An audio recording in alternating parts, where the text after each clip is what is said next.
शिक्षक दिवसको उपलक्ष्यमा शुभकामना टक्राउँदछु।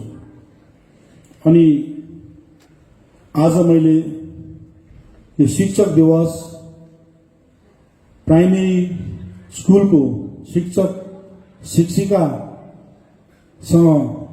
मनाउनुको मुख्य कारण नै म पहाडमा अब एउटा राम्रो बीज र बिजन रोप्न चाहन्छु। अनि यस बीज र बिजनको लागि तपाईहरुको सहयोग र सहायताको खाँचो छ मलाई। तपाईहरुको सहयोग र सहायता बिना हामीले राम्रो बीज र बिजन रोप्नु सक्दैनौं। यसैले म हिजोको इतिहासतिर जाँदिन, आउने भावी दिनलाई कसरी सजाउनु त्योपट्टि काम गर्न चाहन्छु। हामी हिजो हेर्यौं भने पहाडमा तपाई हामी सबैले काहीँ न काहीँ भूल गरेको छौं र पहाडको यो अवस्था छ। म कसैलाई दोषाउने व्यक्ति होइन, कसैलाई कुवचन भन्ने व्यक्ति होइन। र अब हामीले हाम्रो पहाडको भविष्य तय गर्नु हो भने प्राइमेरी शिक्षादेखि नै हामी परिवर्तन गर्नु छ।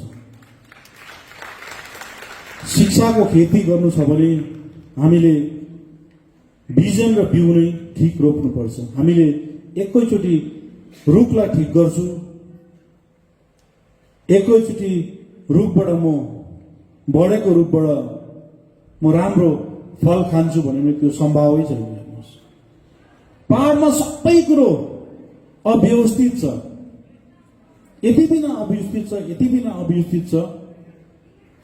कहाँबाट थाल्ने, कसरी थाल्ने र के गरेर चाहिँ यो पहाडलाई व्यवस्थित पहाड बनाउने त्यो विषयमा म सधैँ चिन्तित रहन्छु। अनि सधैँभरि मलाई यो इलेक्सनको समयमा पनि सबैले भन्ने गर्थे, तपाईको जिटिए भएपछि तपाईले कहाँबाट काम थाल्नुहुन्छ भनेर मलाई बार-बार सोध्ने गर्थे। म जहिले पनि जिटिए इलेक्सनमा सिस्टमेटिक पहाड बनाउन चाहन्छु भनेर मैले भोट मागे। अनि काहीँ न काहीँ हामीले भोट पायौं र हाम्रो व्यवस्थामा बीजेपी पार्टीले भोट बनायो। तर मैले त्यस ताकै मन बनाएको थिएँ, एटलिस्ट यो 5 वर्षको समयमा मैले प्राइमेरी शिक्षा चाहिँ मैले ठीक गर्न सक्यौं भने कोही हाम्रो पछि कोही आउला, उसले हायर सेकेन्डरी स्कुलपट्टि लाग्छ। तर हामीले यो मासिँदै गरेको, मैले भने त प्राइमेरी एजुकेसन यस्तो अवस्थामा पुगिसक्यौं, यसलाई हामीले अहिले याद गरेनौं भने आउने भावी पिढीले प्राइमेरी एजुकेसन थियो अरे भनेर डाइनोसरको कथा जस्तो हुन्छ। म बार-बार भन्छु तपाईहरुलाई, र त्यस्तो अवस्था भइसक्यो। तपाईहरुलाई पनि थाहा छ, मलाई पनि थाहा छ। यसमा म तपाईहरुलाई शिक्षक शिक्षिकालाई मात्र दोष दिन्न, यो वातावरण नै त्यस्तो भएर गयो, इन्भाइरोमेन्ट नै त्यस्तो भएर गयो। तपाईहरुलाई एडमिनिस्ट्रेसनले माथिबाट तपाईहरुलाई प्राइमेरी एजुकेसनलाई के चाहिन्छ, प्राइमेरी एजुकेसनमा कहाँ कमी कमजोरी छ। अहिले टेक्नोलोजी यति बिना एडभान्स भइसक्यो, तर प्राइमेरी स्कुलमा पढाउने टिचरहरूले माथिबाट तिर्पल लगाएर स्कुल पढाउनु पर्ने त्यस्तो अवस्थामा प्राइमेरी स्कुल छ। र यो स्कुललाई ठीक गर्नु हो भने, अब आउने पहाडको भविष्य ठीक गर्नु हो भने अब तपाईहरुको हातमा पहाड छ। स्कुलले सबै कुरो फेसिलिटिज गभर्नमेन्टले दिएको हुन्छ, तर स्कुलसम्म राम्रोसँगले पुगेको छैन। प्राइमेरी एजुकेसनमा खाता किताब फ्री हो, खानु फ्री छ, ड्रेस फ्री छ, मेन्टेनेन्सको अलिअलि पैसा पाउँछ। तर स्कुल एडमिनिस्ट्रेसनदेखि स्कुलसम्म पुग्दाखेरि यति बिना लेयर छ। त्यो लेयरले गर्दा स्कुलसम्म राम्रोसँगले पुग्नै सक्दैन। यो चाहिँ हाम्रो पहाडको राजनीतिक संस्कारले गर्दा हो। यो चाहिँ पहाडको राजनीतिक कल्चर र राजनीतिक माहौलले गर्दा हो। यो माहौललाई मलाई हटाउनु छैन। स्कुलको एजुकेसन भित्र राजनीतिक ल्याउनै छैन। हामी शिक्षालाई राजनीतिक भन्दा माथि लिएर जानु छ हामीलाई। शिक्षा भित्र राजनीतिक मलाई ल्याउनै छैन। हिजोको दिनमा बीजेपी पार्टीलाई आज हामी बीजेपी पार्टीको गभर्मेन्ट छ पहाडमा, बीजेपी पार्टीलाई नमान्ने शिक्षकहरूलाई तुरन्त ट्रान्सफर गरिदिन्थ्यो। त मेरो एडमिनिस्ट्रेसनमा म त्यस्तो कहिले हुनु दिन्छु। हेर्नुहोस्, शिक्षामाथि पोलिटिकल भिक्टिमाइज कहिले पनि हुँदैन। शिक्षामाथि म पोलिटिक्स भिक्टिमाइज कहिले पनि गर्दैन। हो, मलाई पनि भन्छ मेरो लिडरहरूले यसले साथ दिएन, त्यसले साथ दिएन भनेर। मलाई तपाईहरुको राजनीतिक साथ होइन, तपाईहरुले शिक्षामाथिको साथ मलाई तपाईहरुको चाहिन्छ। हेर्नुहोस्, राजनीति गर्ने तपाईहरुको अधिकार छ। तपाईहरुले अनित थापालाई मन पराउनु पर्छ, अनित थापाको पार्टीलाई मन पराउनु पर्छ भन्ने मलाई कहीँ छैन। हेर्नुहोस्, आफ्नो आफ्नो इन्डिपेन्डेन्सी छ, छुट छ। म डेमोक्रेटिकमा बिलिभ गर्ने मान्छे हो। मलाई यति नै हो, पहाडमा शान्ति फर्काउनु थियो, पहाडमा व्यवस्थित बनाउनु थियो। शान्ति त फर्क्यो, अब पहाड प्रेमको बाटोमा हिँड्नु छ भन्ने चाहिँ मैले भनिसकेको छु। हेर्नुहोस्, त्यसैले म तपाईहरुलाई भन्छु, आज मैले तपाईहरुसँग म शिक्षक दिवस मनाउनुको कारण हो, तपाईहरुलाई यो सिस्टममा हिँड्दा कहीँ कहीँ दुख्छ। हेर्नुहोस्, तपाईहरुलाई अब इम्प्लिमेन्ट हुने सिस्टममा हिँड्दा कहीँ न कहीँ दुख्छ, तर कहीँ न कहीँ यो दुखाइ तपाईहरुले सहनुपर्छ। आउने हाम्रै पहाडको नानीहरूको लागि, आउने हाम्रै पहाडको भविष्यको लागि, तपाईहरुलाई पनि भोलिको दिनमा जति यहाँ रिटायर भएको शिक्षकहरूले, उहाँहरूले जति अहिले रिटायर भएको शिक्षकहरूले उहाँहरूको सुरुको स्थितिको स्कुल र रिटायर हुँदाको स्कुलको उहाँहरूलाई डिफरेन्स थाहा छ। हेर्नुहोस्, किन हामी पनि त्यही प्राइमेरी डिभिजनबाटै निक्लिएर आएको व्यक्ति हो, हामी पनि त्यही प्राइमेरी शिक्षाबाट नै निक्लिएर आज यहाँ आइपुगेको हो। र त्यो शिक्षालाई ठिक गरिनु भने, हेर्नुहोस्, प्राइमेरी स्कुल त अब एउटा कर्नरमा पुगिसकेको छ। अब यसलाई ठिक गरिनु भने हाई स्कुल पनि त्यो कर्नरमा पुग्छ। अनि हामी त्यति बेला कसलाई दोष दिने? हामी कसलाई दोष दिने? हेर्नुहोस्, दोषी हामी नै हो, तपाईँ हामी नै हो, दोषी तपाईँ हामी नै हुन्छौँ। हेर्नुहोस्, हामीले सजिलो बाटो अपनाउँछौँ, हामी बङ्गाललाई दोष दिन्छौँ, दिल्लीलाई दोष दिन्छौँ, तर शिक्षा व्यवस्था चलाउने एडमिनिस्ट्रेसन पनि हामी हो, शिक्षक शिक्षिका पनि हामी हो। हेर्नुहोस्, र यसलाई ठिक गर्नु छ हामीलाई। अहिलेको टेक्नोलोजीमा हामी तपाईहरुको स्कुल ठिक गरिदिन्छौँ, त्यो मेरो जिम्मेवारी हो।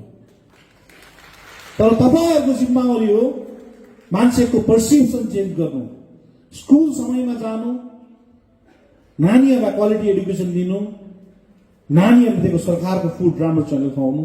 फेरि त डाइनिङ हल राम्रो बनाइदिन्छौँ हामी, क्लास राम्रो बनाइदिन्छौँ, तपाईहरुको स्टाफ रुम राम्रो बनाइदिन्छौँ, प्लेग्राउन्ड बनाइदिन्छौँ, सबै कुरा हामी बनाइदिएको हुन्छौँ। हेर्नुहोस्, योपालि मलाई बाटो घाटोपट्टि मलाई त्यस्तो ध्यान छैन। हेर्नुहोस्, यत्रो बिना सरकार आयो बाटो घाटो बन्ने, 3टा बाटो बनाइन भने जिटिएको सबै स्कुल बनिन्छ। हेर्नुहोस्, बाटो बिस्तारो बनिँदै जान्छ। मलाई शिक्षाको खेती गर्नु छ योपालि। त्यसै कारण म अब दार्जिलिङ जिटिए भित्र 2टा डिस्ट्रिक्ट पर्छ, दार्जिलिङ डिस्ट्रिक्ट, कालिम्पोङ डिस्ट्रिक्ट। र दार्जिलिङ डिस्ट्रिक्टमा हाम्रो बोर्डको चेयरम्यानको अन्डरमा प्राइमेरी एउटा हाई पावर कमिटी बनाउँछु। त्यस्तै कालिम्पोङ डिस्ट्रिक्टमा डाक्टर हर्कबहादुर छेत्रीको पनि एउटा हाई पावर कमिटी बनाउँछु। अनि उहाँहरूले स्कुल सर्वे गर्छ, जुन जुन स्कुल बनाउनु छ हामी बनाएको हुन्छौँ। तर मैले भन्दैछु, हाम्रो प्रत्येक स्कुलमा भिजिटर्स पनि पठाउँछौँ हामी। हेर्नुहोस्, किन हामी यत्रो दिन हाम्रो एडमिनिस्ट्रेसनले फ्री छोडिदिएको छ नि त, फ्री छोडिदिएको छ भने हामीलाई त्यो फेरि खाँचामा आउनु समय लाग्छ। तपाईहरुलाई म दोष दिदिनँ, एकैचोटि तपाईहरु खाँचामा आइहाल्नु जस्तो लाग्दैन। हेर्नुहोस्, त्यो बानी जस्तो भइसक्यो। तपाईहरुको मात्रै भुल होइन भन्नुहोस् न, एडमिनिस्ट्रेसन ठिक भयो भने सबै कुरो ठिक हुन्छ। हिजोको एडमिनिस्ट्रेसनमा जुन टिचरले जिन्दाबाद भन्थ्यो, जुन टिचरले पार्टीको लिडरको पछि पछि हिँड्थ्यो, जुन टिचरले पार्टीको भनेको कार्यक्रम गर्थ्यो, त्यो टिचरलाई इम्पोर्टेन्ट दिन्थ्यो। यो पालिको एडमिनिस्ट्रेसनमा जसले राम्रो शिक्षा पढाउँछ उसलाई हामी प्रायोरिटी देखाउँछौँ। हेर्नुहोस्, हो, हाम्रो पनि टिचर अर्गनाइजेसन छ हाम्रो बीजेपी पार्टीको। र म यो मञ्चबाट तपाईहरुलाई रिक्वेस्ट गर्छु, तपाईहरुले आजदेखि अर्गनाइजेसनको काम थिए, अब शिक्षापट्टि तपाईहरु लाग्नुहोस्। हेर्नुहोस्, तपाईहरुलाई साँच्चै नै बीजेपी पार्टी फैलिएर जानुहुन्छ, तपाईहरुले हाम्रो अर्गनाइजेसनले पनि पार्टीमा कम्ती शिक्षामा बेसी ध्यान दिनुहोस्। हेर्नुहोस्, किनभने यो गभर्नमेन्ट बीजेपी पार्टीको गभर्नमेन्ट हो, र तपाईहरुले साँच्चै नै यो गभर्नमेन्टलाई गुड गभर्नेन्समा परिणत गर्नुहुन्छ भने तपाईहरुले पार्टी कम्ती स्कुल बेसी जानुपर्छ। किनभने म पहिला हाम्रै अर्गनाइजेसनकै लिडरहरूको स्कुल भिजिट गर्छु। पहिला म त्यहीँबाट थाल्नुपर्छ, म त्यहीँबाट थाल्छु।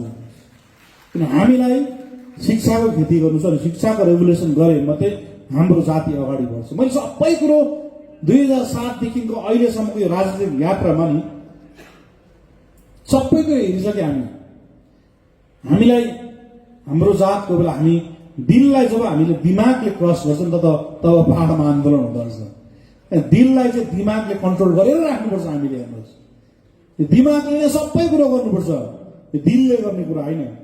त्यसैले म तपाईँहरूलाई रिक्वेस्ट गर्छु, अब हामीलाई हाम्रो पहाडलाई उज्जवल भविष्य बनाउने तपाईँहरूकै हातमा छ मात्रै छ। मैले कसैको पनि देखिनँ। हेर्नुहोस्, अनि समय लाग्छ, यो जादुको छडी तपाईँहरूको पनि छैन, मेरोमा पनि छैन। हेर्नुहोस्, तर तपाईँ र हामीले प्रयास गर्यौँ भने नहुने कुरा पनि होइन। हेर्नुहोस्, मैले भने यो जति उहाँहरूले अहिले उहाँलाई सम्बोधन गरेर उहाँहरूलाई सम्बर्धना जनायो, उहाँहरूले गर्नु सक्ने कुरा सबैले गर्नुपर्छ।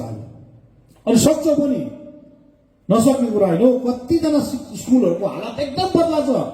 म एक्सेप्ट गर्छु त कुरो, टेबल छैन, बेन्ची छैन, स्टाफ रुम छैन, वासरुम छैन। त्यो मलाई याद छ।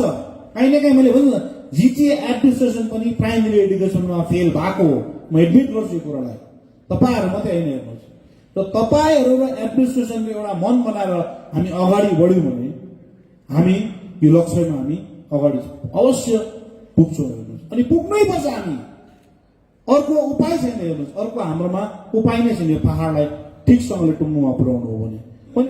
2022 को यो समूहले पहाड क्षेत्रमा प्राइमेरी एडुकेसनको रेगुलेसनलाई चेन्ज गरेर ल्यायो भने तपाईँहरूको इतिहासमा नाम कोरिन्छ। हेर्नुहोस्, र त्यो नाम तपाईँहरूको यो टिमले कोरेको हुनुपर्छ। अनि तपाईँहरूलाई प्रत्येक ठाउँमा हामीले सहयोग गरेको हुन्छौँ। यसैले जब म छिटोभन्दा छिटो यो हाई पावर कमिटी एडप्ट गर्छु, अनि प्रत्येक सभासदहरूले तपाईँलाई कोअपरेट गरेको हुन्छ उहाँहरूको। अनि यहाँबाट पनि भन्छु, यसपालिको प्राइमेरी स्कुलको म्यानेजिङ कमिटीको प्रेसिडेन्ट पनि ग्रेजुएट भएको हुनुपर्छ, र मात्रै उसले केही बुझ्छ। पार्टीको लिडरको रेकमेन्डेसनमा त्यहाँनिर म्यानेजिङ कमिटीको प्रेसिडेन्ट भएको हुँदैन। हेर्नुहोस्, त्यो शिक्षै जान्ने मान्छे हुनुपर्छ, त्यहाँनिर शिक्षित मान्छे नै बसेको हुनुपर्छ। अहिले जस्तै प्राइमेरी बोर्डमा हाम्रो विजय सर हुनुहुन्छ, हर्कर सर हुनुहुन्छ, उहाँहरूले शिक्षामाथि उहाँहरूले धेरै वर्ष बिताएर आएको व्यक्ति हो। यही कारण तपाईँलाई म रिक्वेस्ट गर्छु, आज तपाईँहरूसँग म शिक्षक दिवस मनाउनुको मेरो मेन उद्देश्य नै यही हो। यसबाट नै हामीले अगाडि लानु छ। अनि पहाडको भविष्य नै तपाईँहरूको हातमा छ। आउने दिनको भविष्य नै तपाईँहरूको हातमा छ। पहाडलाई कतातिर लाने हो, पहाडको शिक्षालाई कता, मैले भने त माथिबाट म सक्दिनँ, हाई स्कुलबाट। हेर्नुहोस्, मैले बिजन ठिक रोप्यौँ भने हामी तपाईँहरू मिलेर बिरुवा ठिक उमार्यौँ भने त्यो रुख एक दिन गएर राम्रो हुन्छै हुन्छ। हेर्नुहोस्, तर अब तपाईँहरू र हामी मिलेर बिजन मलजल चाहिँ ठिक गर्नै पर्छ। यसको लागि तपाईँहरू तयारी बस्नुहोस्। मैले भने काहीँ न काहीँ कसैलाई दुख्छ, तर भोलिको दिनमा रिजल्ट आउँदा दुखाइको मिठाई एकदमै राम्रो भएर जान्छ। अनि रिक्वेस्ट गर्छु म, आउने शिक्षक दिवसमा जति पनि आज यो सम्बर्धना पाउनुभयो स्कुलहरूले, पहाडको सबै स्कुलले सम्बर्धना पाओस्, पहाडको प्रत्येक प्राइमेरी शिक्षा स्कुलले सम्बर्धना पाओस्। तपाईँहरूलाई जहाँ पनि जे पनि कमी कमजोरी हुन्छ तपाईँहरूले एरिया सभासदसँग सल्लाह गर्नुहोस्, र एरिया सभासदसँग तपाईँहरूले कोअपरेट तपाईँहरूले पाउनु भएन। हाम्रो एडुकेसन डिपार्टमेन्टको भाइ संसबीर सुब्बा छ, उहाँहरूसँग तपाईँहरू डाइरेक्ट जोगाजोग र पनि भएन तपाईँहरू सिधै मसँग आएर जोगाजोग गर्दा हुन्छ। त्यति हामी फ्रिडम दिएको हुन्छु यो प्राइमेरी स्कुलहरू। र यसमा कसैले, म सभासदहरूलाई एउटा रिक्वेस्ट गर्छु, हामीले शिक्षामाथि राजनीतिकरण नगरौँ। उहाँहरूले आफ्नो हिसाबले भोट हाल्नु पाउँछ, they have rights, voting rights दिउँ। उहाँले आफ्नो हिसाबले नेता चुन्नु पाउँछ, आफ्नो हिसाबले उहाँले आफ्नो राजनीतिक पार्टी चुन्नु पाउँछ। त्यो फ्रिडम यो सबै सभासदलाई म रिक्वेस्ट गर्छु, उहाँ शिक्षक हाम्रोमा थिएन भनेर म भएकोमा आजदेखि तपाईँहरूले भोलिदेखि त्यो कम्प्लेन चाहिँ लिएर नआउनुहोस्। उहाँहरूलाई त्यो डेमोक्रेटिक राइट, त्यो फ्रिडम हामीले दिएको हुनुपर्छ। तर हो, शिक्षामाथि कहीँ शिक्षामाथि कहीँ अवहेलना हुँदैछ भने त्यो कम्प्लेन मैले सुनेको हुन्छु हेर्नुहोस्। किनभने यो पालि पनि हामीले गर्नु सकिनौँ भने नि प्राइमेरी शिक्षा डाइनोसर कथा जस्तो भएर जान्छ, बिस्तारो बिस्तारो हराउँदै जान्छ हेर्नुहोस्। त्यो हराएको हामीले थाहा पनि पाउँदैनौँ, त्यो स्लो प्रोसेसमा हामी जान्छौँ नि।